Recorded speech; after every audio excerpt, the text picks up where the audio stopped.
Greetings once again, ladies, gentlemen, and fungus brewmasters. There are all different kinds of player types. Now I'm going to use the references here given in the Dragon Age Tier 1 box because I think those help define it out nicely, so I'll run in the order of that. And some of these are problem player types, really. We're going to talk a bit about the different player types that you might find in groups and see if any of this sounds like yourselves or the players in your groups. And then we'll end with some community question stuff. Let's go. So first up is probably the one that stands out the most, is possibly the worst really, the griefer.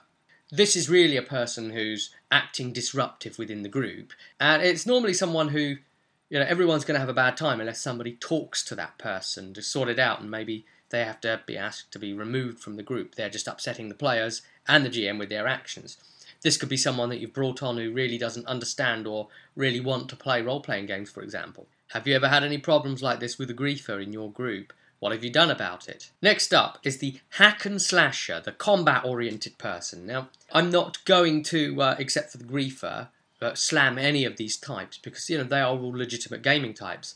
And, of course, you could find player types maybe all in groups together, and if you find a dynamic that works as a group, then that's great. The downsides I can see from it, from my personal evaluation, is that being a hack and slasher in a role-playing game, you kind of miss out on the idea of it really embracing every element of it actually being a role-playing game. I put it to you that if you just want to go around, you know, hitting things with your weapon until loot falls out, then why aren't you playing a computer game, maybe a MMO or something like that? That's really more suited. And maybe a lot of the people that are MMO players that haven't played RPGs before, they might come along and sort of want to come into that, an extremely combat centric game. Now I think combat games on the tabletop are great in their way.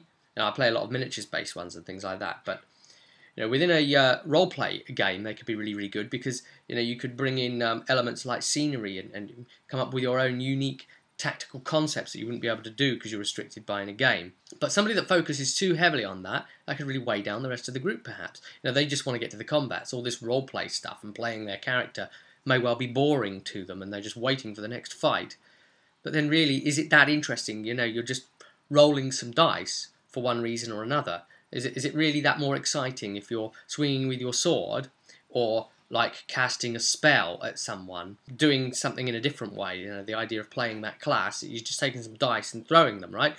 What it's really got to come down to is the heart of the class, the mechanics and the other things you can do with it and play with it. And getting in, more importantly than all of that, I feel, is the actual personality of that character, you see? And if you don't have that, you yourself as the player are going to have a soulless experience. The hack and slashers, have you had them in your group? Have you got them in your group? Do they work? Now, this is a thing, I put it to you. Can the hack and slasher fit in a group with role-playing games? Can it work? Can a hack and slasher fit in a group of predominantly role players? So, you know, they all want to play characters and get deep into their character themes, and this guy just wants to attack things and fight all the time. He wants to combat. He's not really interested in developing his character. You know, a good example of that would be thinking about the Beasts of War crew, if you know them. Daryl would be the hack and slasher. Yeah. Now, do you think ultimately in the long term, over a campaign and as a social meeting, you know, the social contract that gaming is, that a hack and slasher can play at a table long term with role play focused players? Does it work? Have you made it work? Maybe it depends on each group and such, but I don't personally think that I would want to run something for someone who is completely that way. It would bother me that, you know, the themes that I want to run for the rest of the group, that they, you know, the majority will have their way after all, won't they? You know, and if I just keep things combat centric, I'll feel unsatisfied as a GM, but the rest of the players will as well. But then I'll always be worried about, you know, giving it to the majority. I'll always be worried in the back of my head, oh, there's one guy not enjoying this bit, he's still not enjoying this bit either, or this bit. That's gonna, you know, monkey around with me as a GM. I'd just rather not have him in my group. I hear that these type of variety gamers within circles apparently exist and can work. Have they worked for you? Right, so the next type is the hanger-on. Somebody who might just be there because they're associated with someone else who is there. You know, maybe a partner of someone or a friend of someone, and they've just come along, and they may not actually have an interest in role-playing games, and the chances are you probably won't be able to get them interested.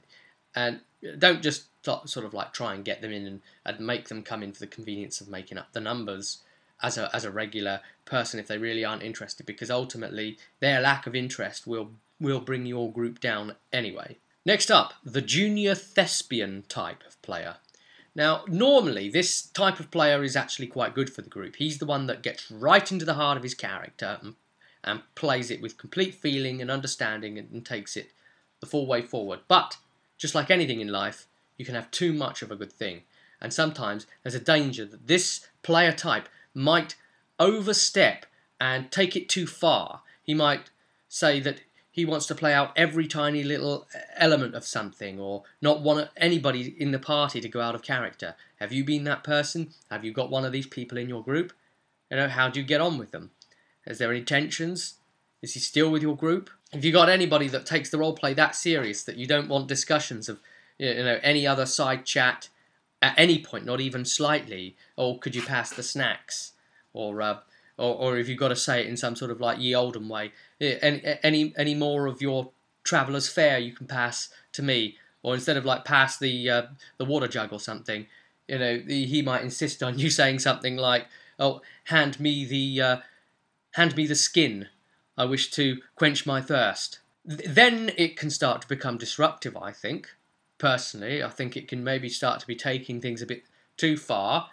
Again, it depends on the type of game you're trying to play. When we meet up, it's a social contract that we all have together to have a good time, chill out, have a few beers. It's escapism. We all understand that, and we know where we are with it. There's a degree where you don't want to get weirded out too much. Now, one of the suggested ways of dealing with the person that is taking things too far is to try and the way that this book actually deals with them quite well is to deal with them in movie terms, because a person like this might end up drawing your scenes out too much, wanting too much focusing on it. It's like, okay, yes, we're going to travel from one part of the country to the other, and it's going to take 35 days. And he might want to take like 8 sessions just travelling. And you as the GM might say, yeah, I was going to do that in 2 minutes or something. I was just going to give you a really brief on kind of like the way your journey went and how the weather changed. Because I really want to move on to the next encounter, because that's how I've got it set out now. I'm going to get bored, and so is everybody else. But, if he really was to get into the detail of that, to decide, what happened on our travels. No, really, I must smell the air. Then just do it in movie terms. You just challenge him and say, no, we're doing this like it's a movie, okay? You're the character in a movie. And as such, movies don't do this. They don't drag on. We transition to the next scene. We only show the bits we need. So this is a technique that has been discussed before. Use it on them. So yes, I'd be very interested in you if you've got any junior thespians in your group to tell me about that. Next up is the motivator type. So this is one that might actually be less common, but the type of player that really wants to keep things moving forward, the central plot line just pushing forward, even though he doesn't essentially know what it is anyway and what you've laid out as the module for him as the GM. Any of the sidetracking things that he perceives as sidetracking, he's not going to be up for it, and he'll possibly try and cajole the players into ignoring that. Oh, don't bother with that sidetrack. Oh, don't bother with that. Look, we need to get on with the quest. Let's get on with it, on with it, on with it. Now, the motivator might be good in some respects, because he might actually, keep the group pushing forward. But, again, see, too much of it. Usually most of these player types only become a negative when they are the extreme of it. And the motivator could get too bossy, really, too demanding. Ultimately, I think you'd probably just need to set him down, have a word with him, maybe with the players too, and say, look, I know what I'm doing. If they go off track, I, as the GM, know how to bring them back on track. I've got this situation under control. Relax, all right? Play your character. Would your character want to go off on that side path? Think about that more so, perhaps. If all of his characters aren't inquisitive, then he's being, typecast restrictive, isn't he? Next up in player types is the rules lawyer. So this will be someone who knows, or thinks they know, the bloody rules better than the GM and all the rest of the players in some cases.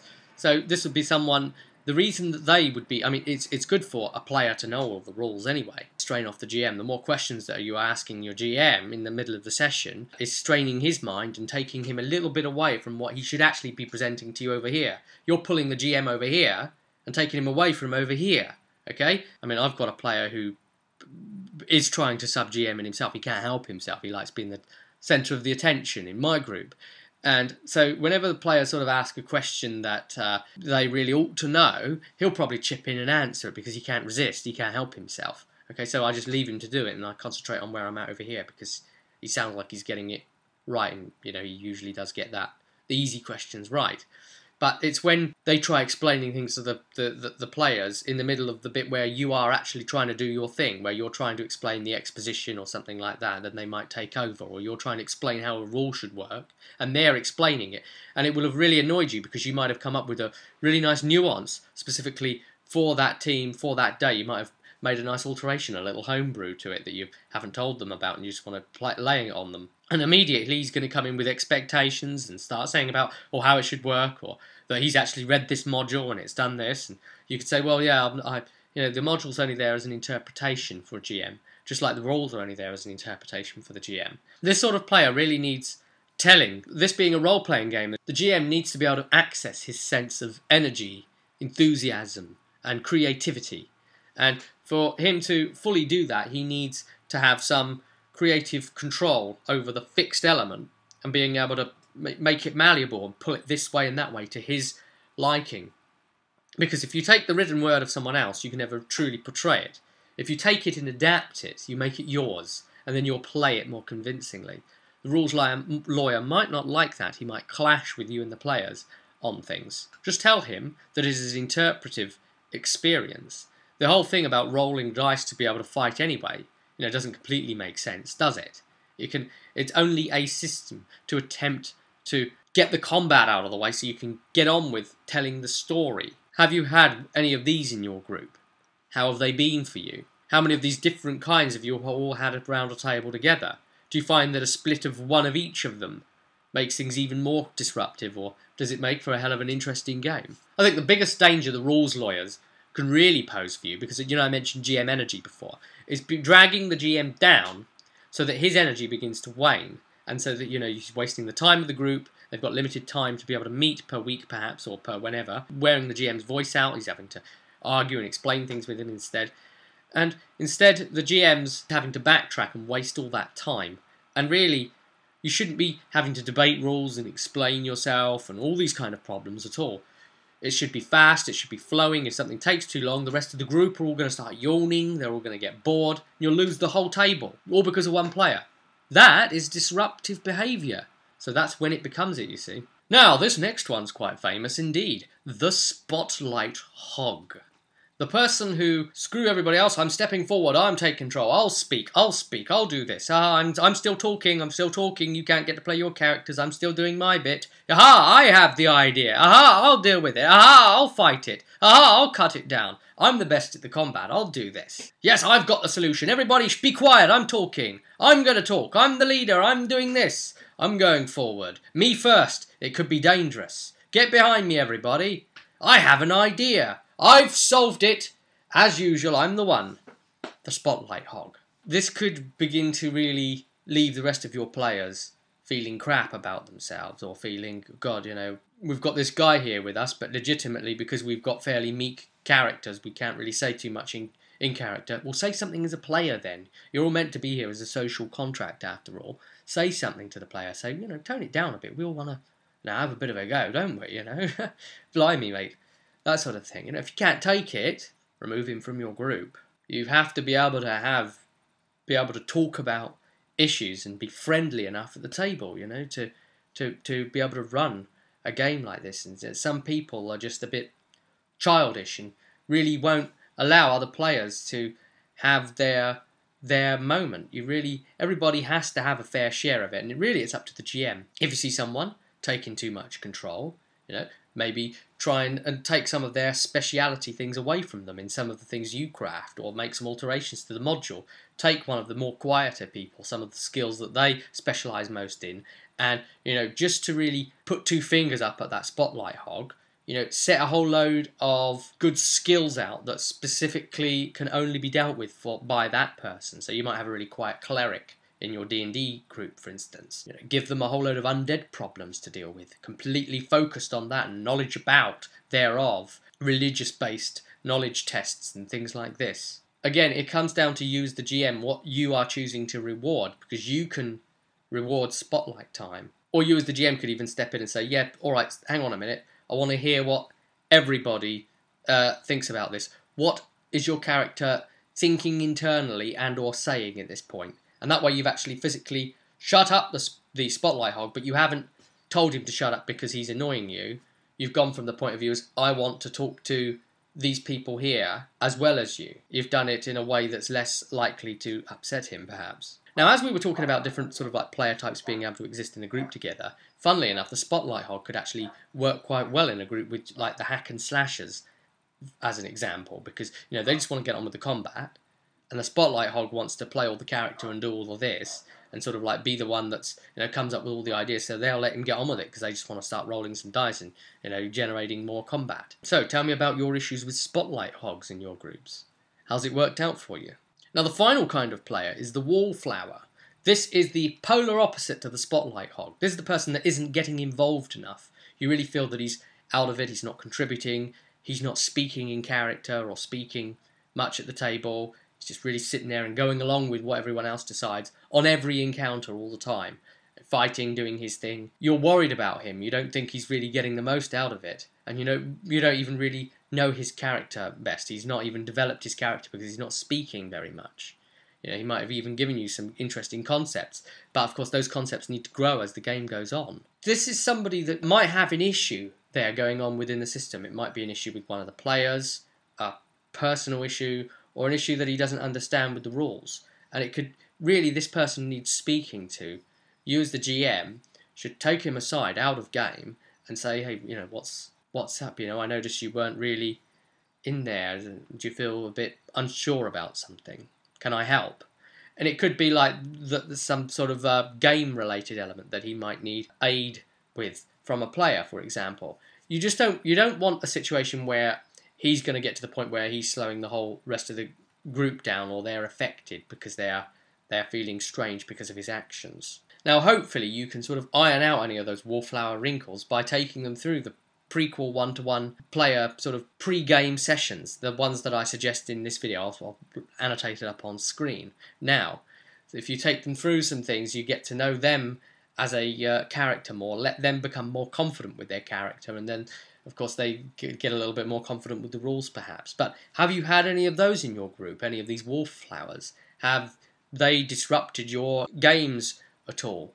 Have you ever been a wallflower? Have you just, like, are you normally not a wallflower, but you've just joined a new system you've never played before and you're a wallflower now in that?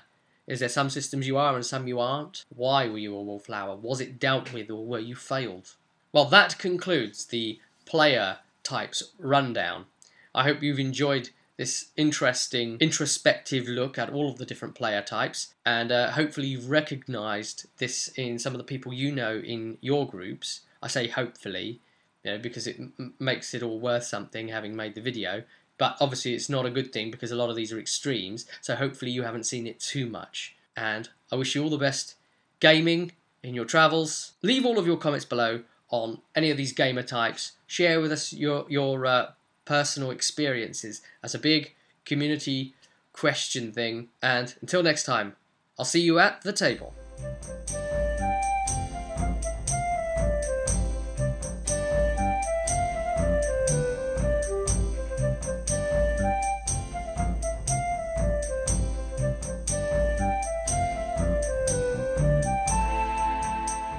I know, you see, me as a player, I try to keep a really good balance. Sometimes I find myself going too much into one of those extremes, and I actively realise it and pull myself back out. I remember that I was playing one character in one thing, and he was very, very forward-spoken, and it was just in his RP. He just speaks and blathers and blah, blah, blah, blah, blah, blah, blah, and he's that way. And he, you know, always puts his foot in it. But it makes him almost spotlighty because of his silly behaviour. Then, so the next character I played in the next system was very, very quiet, and he just does things when the combat begins. But he's, you know, he's very, very interesting, and he's like the stripped back version of that because I consciously took that and wanted to do something different. So I'm talking about Maestro in the first instance in their Fate Travels, and Jericho Solanova in Dark Heresy in the second instance. But of course, they're both interesting, fleshed out characters in their own way. So I think I've got the mix right. It's about getting that balance right. You can have elements of of all of these different things in there, but just not too much. It's like anything in life, isn't it? A little of what you fancy does you good.